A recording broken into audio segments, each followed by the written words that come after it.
Sorry, I don't speak Italian. I can say buongiorno a tutti. That's pretty much it.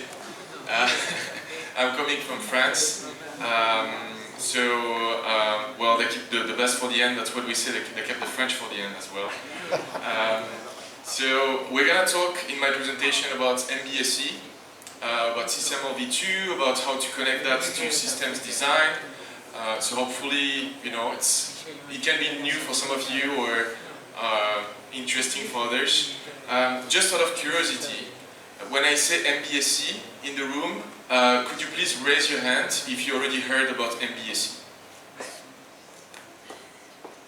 Alright, that's not too many people.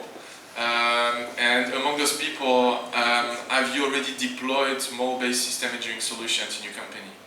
Or it's... Alright, just see a few hands, but it's good. Alright, let's take it from there, that's good, thank you. Alright, so here's my agenda. So I will start with a quick introduction about the current challenges in the space industry. Then I will, give you a high-level overview of what MBSE stands for, and System V2 as well, as I think will be an enabler in the industry. And then I will deep dive on system analysis framework that we worked on with some colleagues, and that we will present at the European Space Agency conference in a few months from now.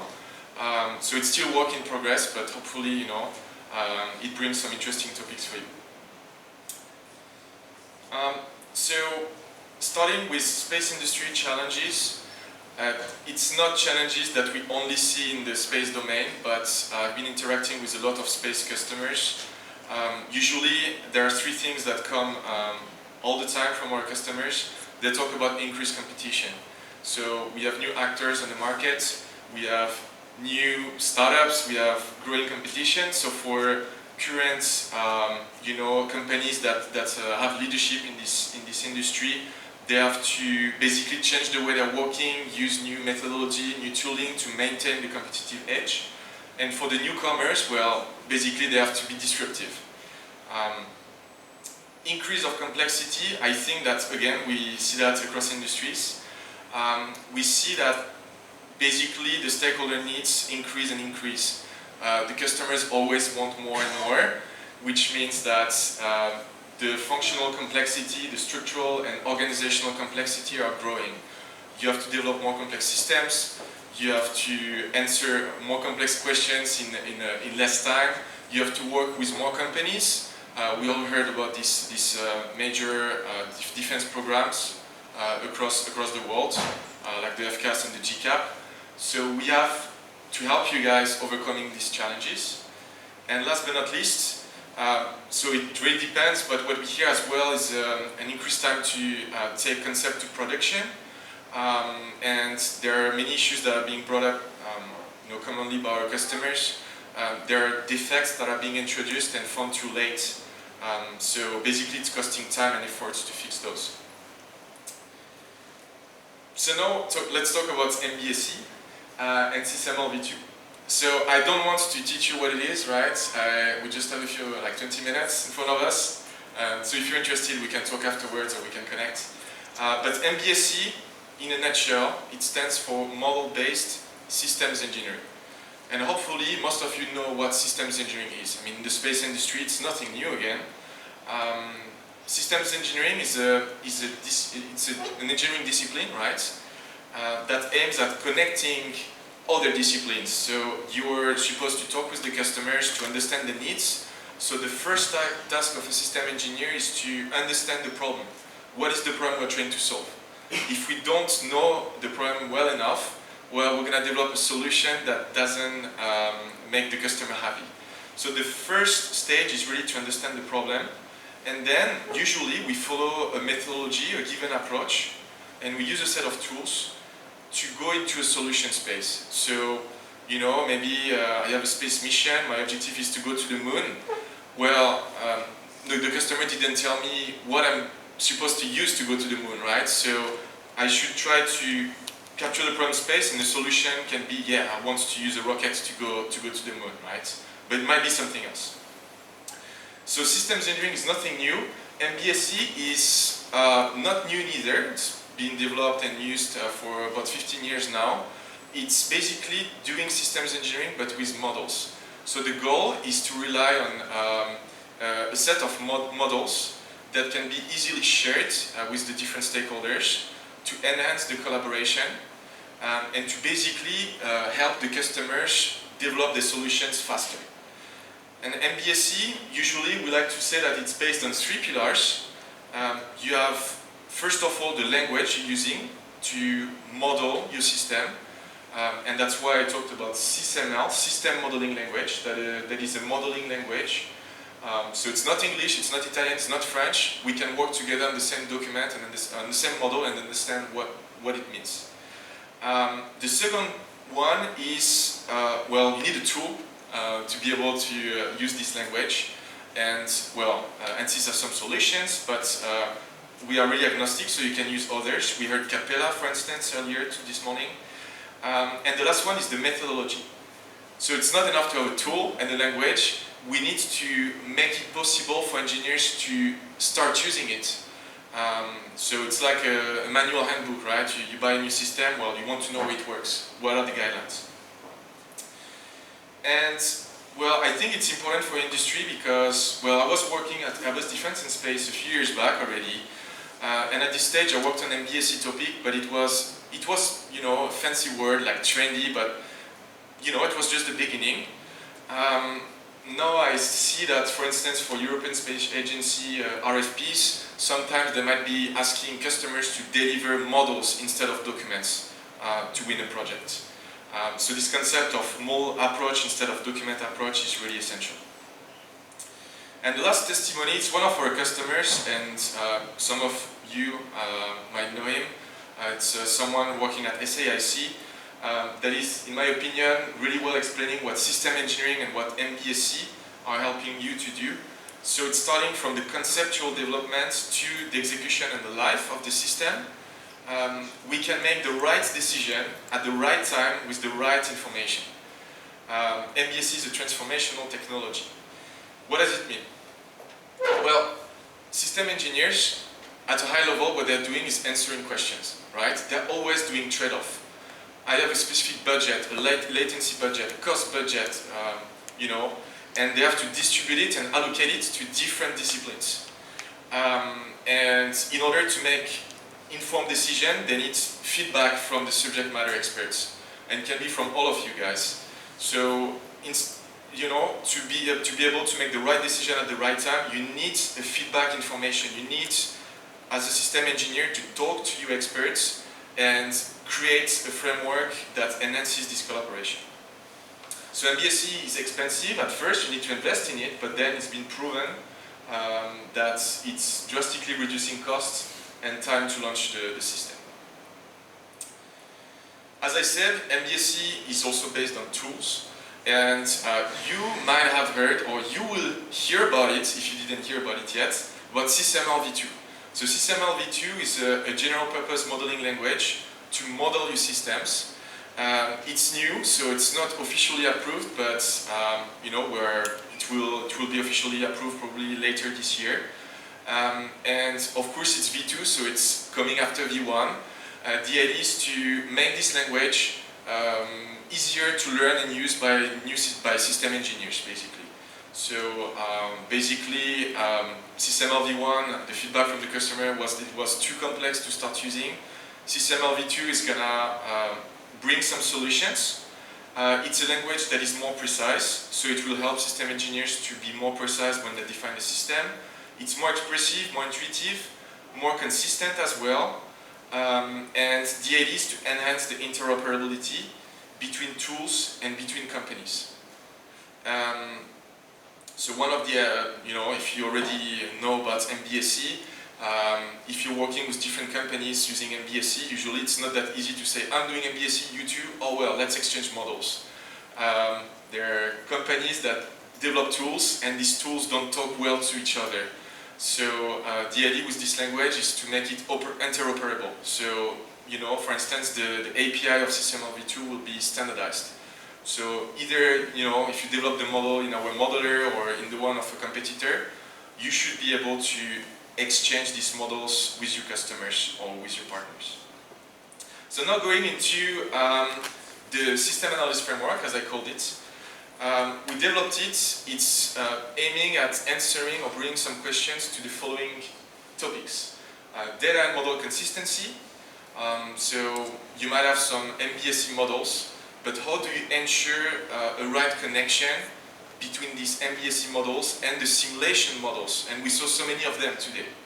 How do you make sure that, you know, if I change something in my system model, I change a requirement, I change a system attribute, KPI, the simulation expert is going to know about it. The second one is collaboration. You know, I talked about functional complexity that increases. How can we ensure collaboration between our engineers?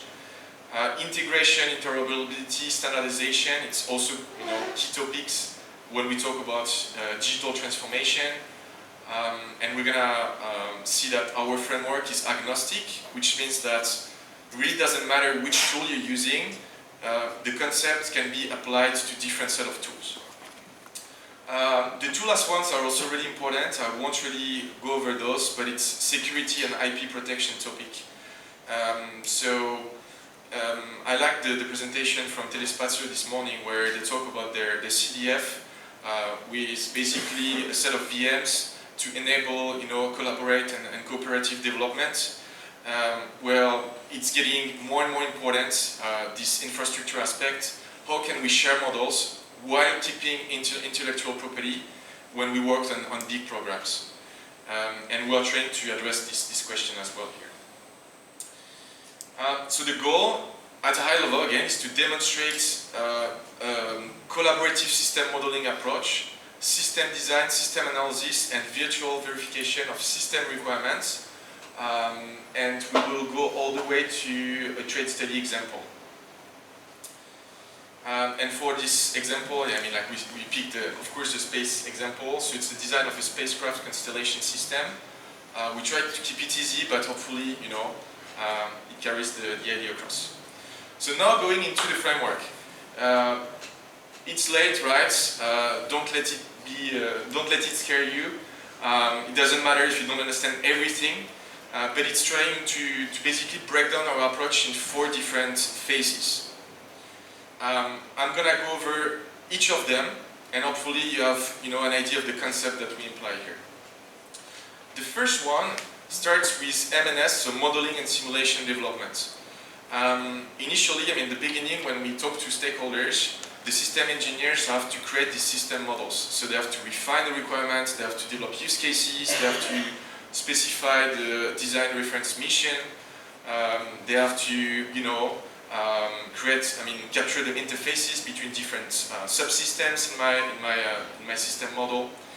And again, as I said, the idea is for them to take the right decisions based on the information from the subject matter experts. So at the same time, we can have operational models, we can have CFD models at a really high level, low fidelity, that are being developed, and the idea is to connect those. So number 2 is going into the development of a workflow that is interdisciplinary, so connecting CFD with operational models, with cost analysis, with electromagnetics, to be able to make them, to take decision considering the system as a whole and not the components.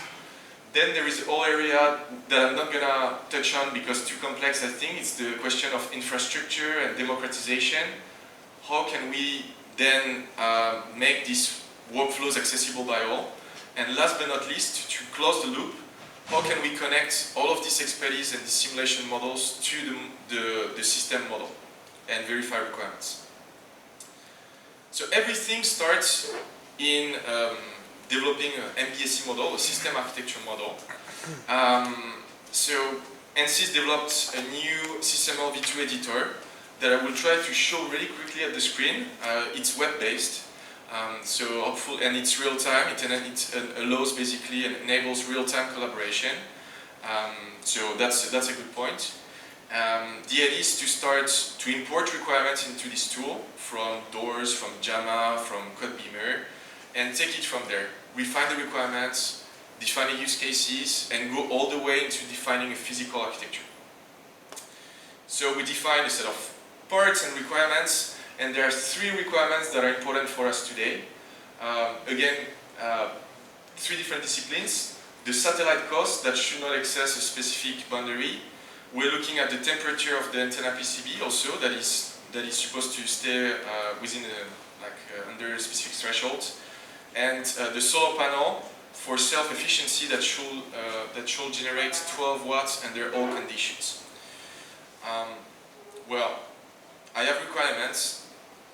I need to find ways to verify those requirements before developing a satellite because it's quite expensive. So I need to use simulation. So I would like to show really quickly if everything goes well, right? It's the live experiment. Our new just trying to look for what's here. Our new system V2 editor. So as I explained, it's web-based, right? Means that here, I never used this machine before. I never used this Wi-Fi either. However, I will be able to. I think your mouse is dead, but it's too bad. Shit happens. Yeah, well, I will use that. Okay, I will. Okay. Okay. So again, I didn't use this computer. I didn't use this internet provider before. But here I can have access to my system model and I can start interacting with it. So what I will do here is that what I prepared before, I use 2 different web browsers to kind of replicate real-time collaboration. You can imagine 2 different people that are working for 2 different companies in different locations. They both have access to this system model.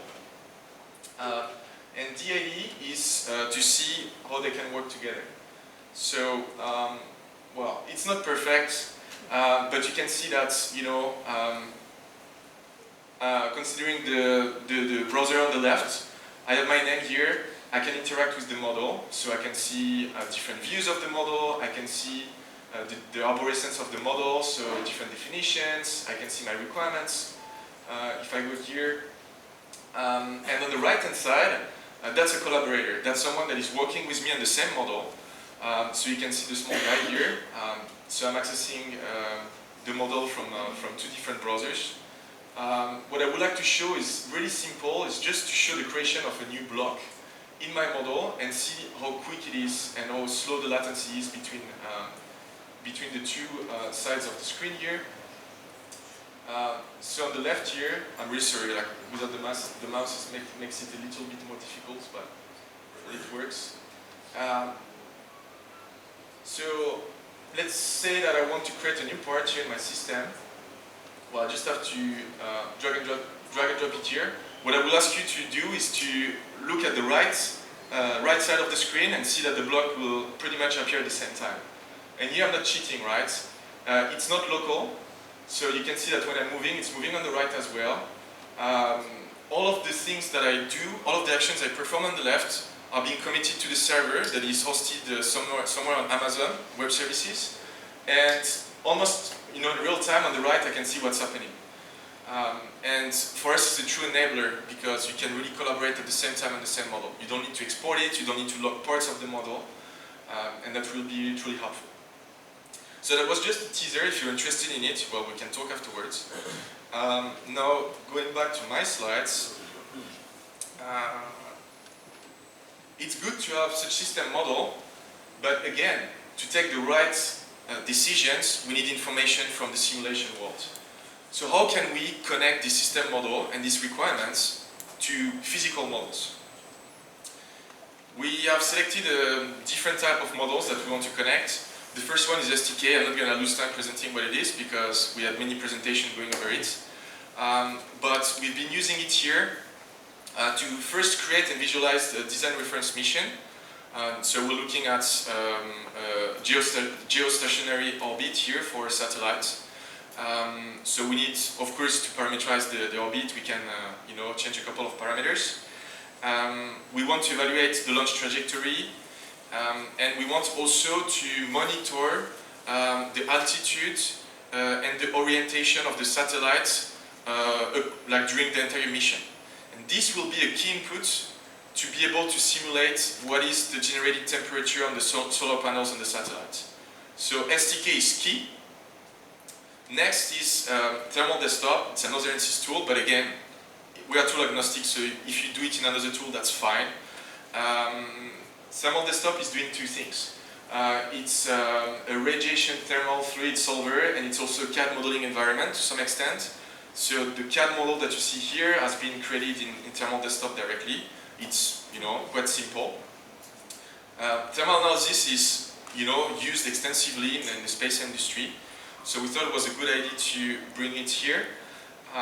Thermal desktop will help us simulate the thermal loads on the communication satellite for the entire orbit. So of course, as I was explaining, in order to calculate that, you need to know what will be the orientation of your solar panels, like versus the sun, right? Are you gonna have like the sun that are hitting the solar panels, or is it gonna be hidden because behind the Earth potentially? But again, we developed these system models that are great, but if we don't connect them together, we can't truly take the right decision for the system and the mission. So only on the simulation side, in the simulation world already, we have a challenge, and we need to interconnect these tools. So as represented here, in addition to mission engineering and thermal analysis, we created simple Excel scripts to calculate the cost of the launch, of the satellite production, of the sensors as well. But again, they're all disconnected. So the first step here is to connect them together and to create a multidisciplinary workflow. So that's, STK is consuming a set of inputs, then it's basically giving me a set of data, like the orientation of the satellite during the mission.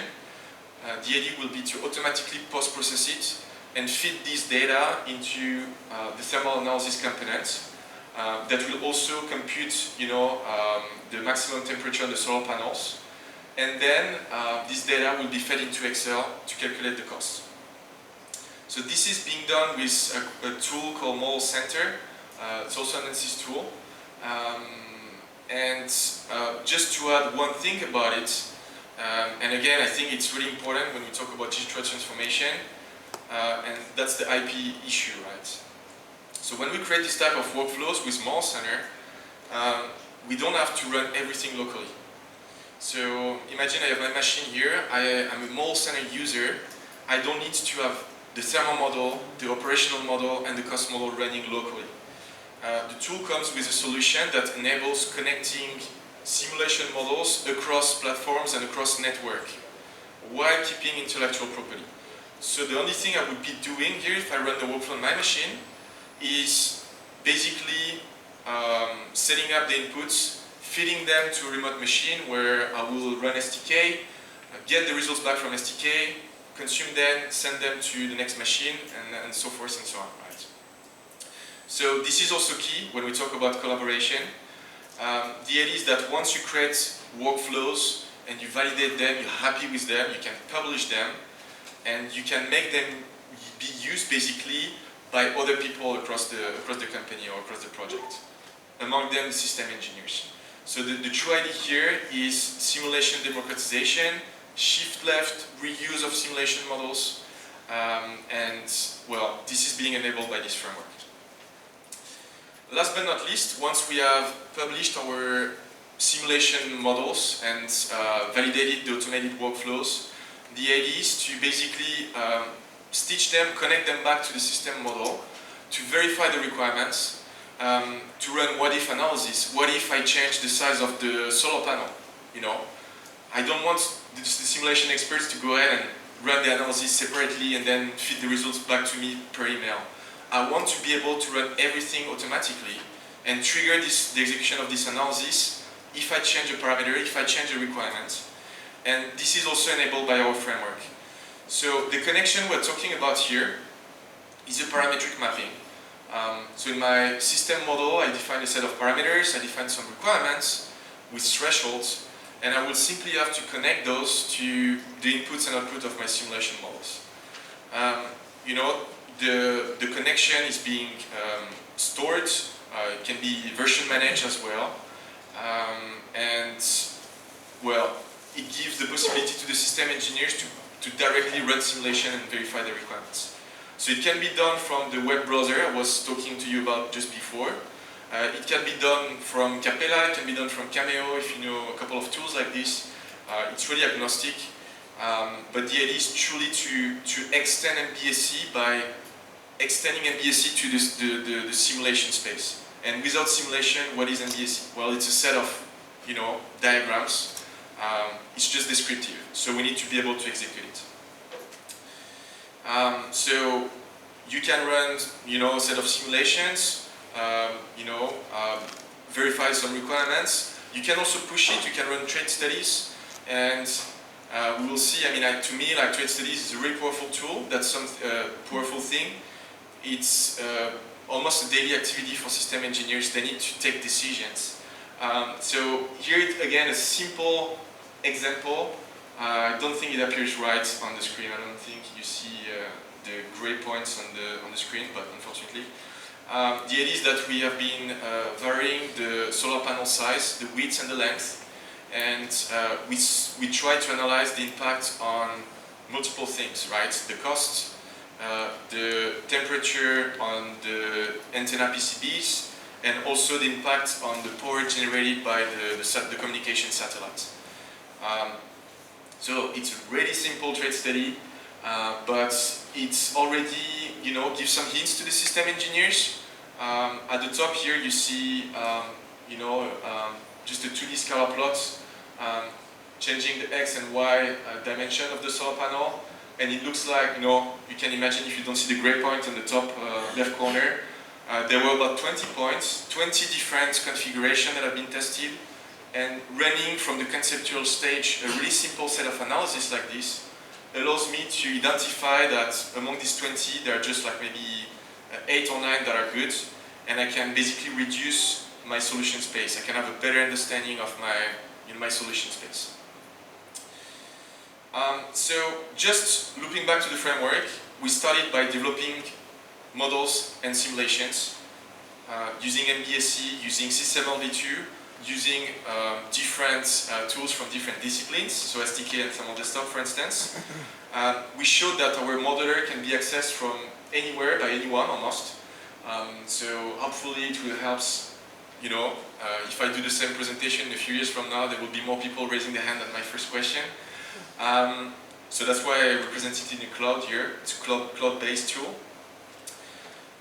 The idea is to then have a system-level simulation specialist that consolidates and consumes the simulation models and creates the system-level workflow. Once the workflow is validated, we release it, we publish it, and then we host it on a local server, and then we will be able to reuse it and to connect it to our SAM model, system architecture model, to verify requirements and run trade studies. And just to look back to the quote at the beginning, this is to me truly what MBSE can bring. If you don't have this type of connection, you can't say that you have the right information at the right time. Or you can have some information per email or when you talk to your subject matter experts, but it's not connected, so can you really trust it, right? In this framework, that can be applied throughout the development cycle, right from conceptual to detailed design phase. You can take the right decision at the right time. Just a few reflections to conclude. We try to touch on data and model consistency. SysML v2 is bringing solutions. If you're interested, you can talk to me. I can send you some information about it. What I didn't show in this framework, of course, is where the simulation data is stored, and this is critical. If we want to support the digital thread, we have also a solution we can talk about, connect to Git, for instance, as well. So it's not a problem, but it's something that I omitted voluntarily. In terms of collaboration, we talked about cloud deployments and web-based system modeling. That is, to me, a true enabler because it will make it more accessible to all. We saw we can make simulation experts and system engineers work hand-to-hand through the application of our analysis framework. In terms of integration and interoperability, the framework I presented is agnostic again. So I presented some tools, but they can be replaced by others. Standardization, that's something ANSYS believes in. So if you want to work efficiently with partners, it's better to use standards like SysML v2 so that we talk the same language. And last but not least, security and IP protection. Well, we just touched on this, right? The concept of black boxing our simulation model. That is also really important. I will leave this slide for the takeaways. If you have to just remember and take away 3 things from this presentation, and you don't have to remember everything about the framework itself, MBSC and SysML v2 are, ways to make system engineering more collaborative and more powerful. ANSYS is not only a simulation company, right? So you were all talking about the solvers, but ANSYS is truly investing in this type of solution, model-based solution, because this is the future. Again, with all of the complexity, we need to do something more. We need to go model-based.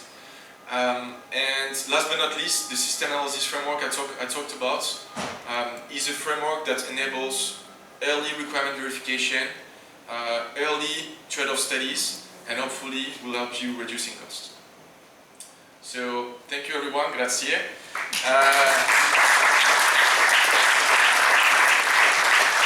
Are there any questions for Alexander? Ci sono domande?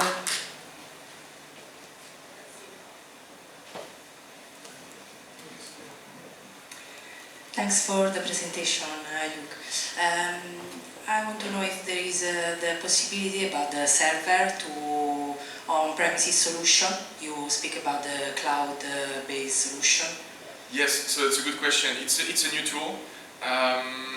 We make it available for customers on demo servers, so it's AWS, so it's easy to basically evaluate, but then we have also an on-premise solution. So we can deploy it on-premise for the customers, it's also possible. Thanks. You're welcome. Altre domande? I think there are no more questions, so thank you very much for your presentation. Grazie davvero, siamo arrivati al termine delle presentazioni. Prima di salutarci e congedarci vi chiedo solo un secondo, prima di tutto per fare